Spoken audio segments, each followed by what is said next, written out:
On behalf of the General Assembly, I have the honor to welcome His Excellency Emmerson Dambudzo Mnangagwa, President of the Republic of Zimbabwe, and to invite him to address the Assembly.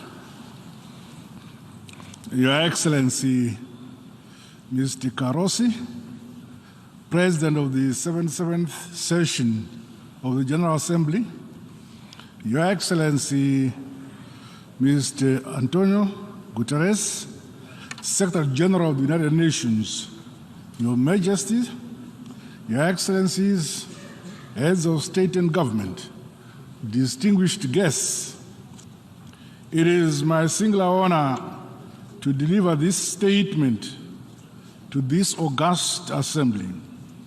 Allow me to congratulate you, Mr. President, on your election as the President of the 77th session of the United Nations General Assembly. Please be assured of Zimbabwe's full support as you guide our deliberations during this current session. I also pay special tribute to your predecessor, Mr. Abdullah Shahid, for leading the 76th session of the United Nations General Assembly as the world grappled with a plethora of challenges. We commend him for the President of the General Assembly's Fellowship of Hope initiative towards enhancing youth interest, engagement, and commitment in the work of the United Nations. This will go a long way towards safeguarding the interests of future generations as embodied in today's youth. Their voices must be heard across our governments and within the United Nations. Zimbabwe is privileged to be among the pioneering beneficiaries of this program. Mr. President, delivering the 2030 agenda remains an urgent priority for us all. Our theme for this session in the court, a watershed moment, transformative solution to interlocking challenges, end of quote, captures the importance of scaling up our actions informed by the state of our world. The number of persons exposed to food insecurity continues to increase.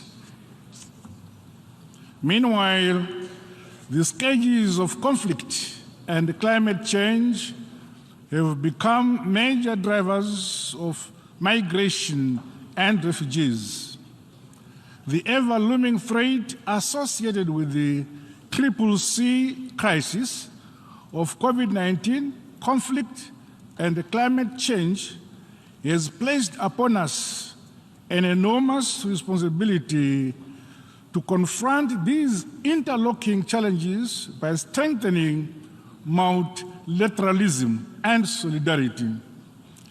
Terrorism, biodiversity, loss, desertification, pollution, and cybercrime, among other challenges, reinforce the urgent need to implement the inclusive and transformative solutions that leave no one and no place behind. This 77th session comes in the wake of debilitating impacts of the COVID-19 pandemic that overstretched our healthcare systems and severely exposed the disparities between developed and developing countries with regards to vaccine access. Africa is among the most affected. The lessons from the pandemic should inspire and enable the United Nations General Assembly to urgently scale up means to build multi-pronged capacities that must guide our collective response to future pandemics and other global challenges.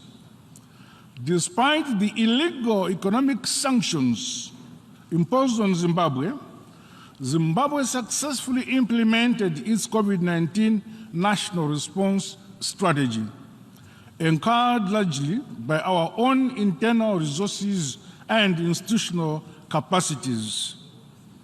The proactive approach by my administration enabled the country to achieve high vaccination rates, which extended to children up to 12 years.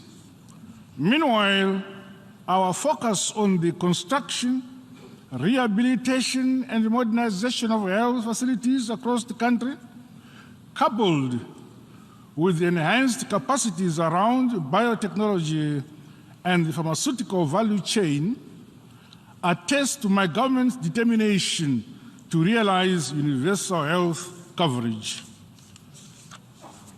Mr. President, lifting many more people out of poverty and into a higher quality of life must remain at the core of both United Nations activities and the programs and projects of our respective countries.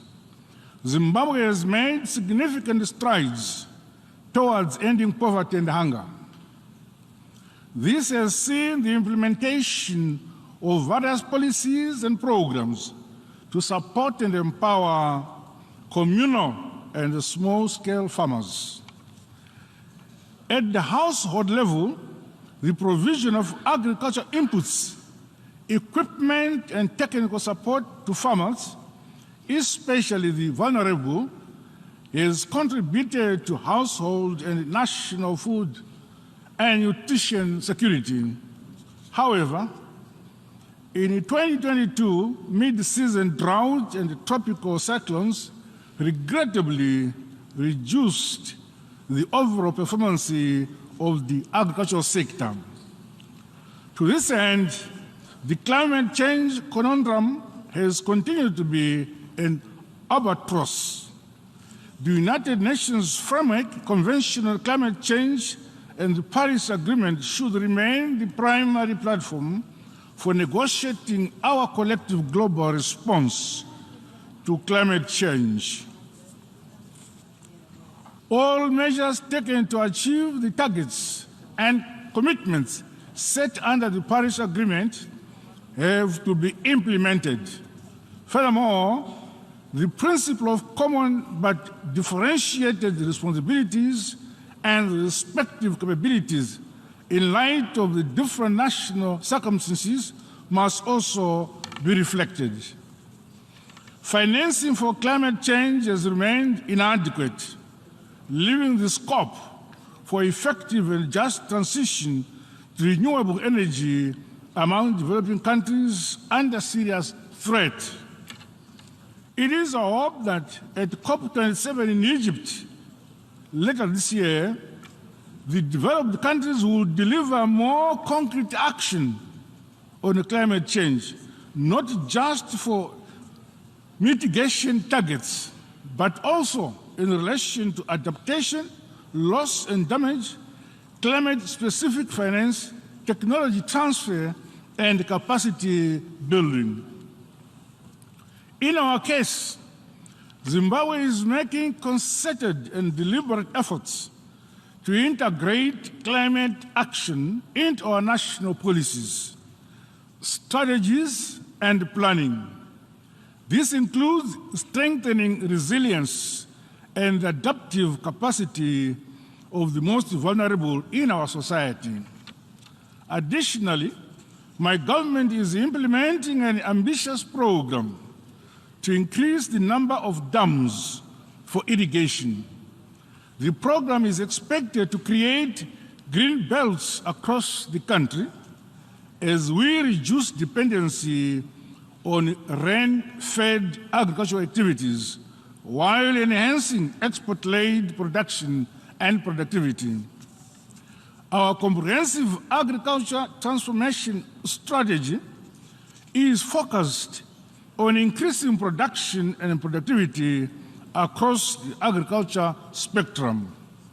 This was instrumental in our unprecedented realization of national wheat self-sufficiency as well as increased exports in horticulture.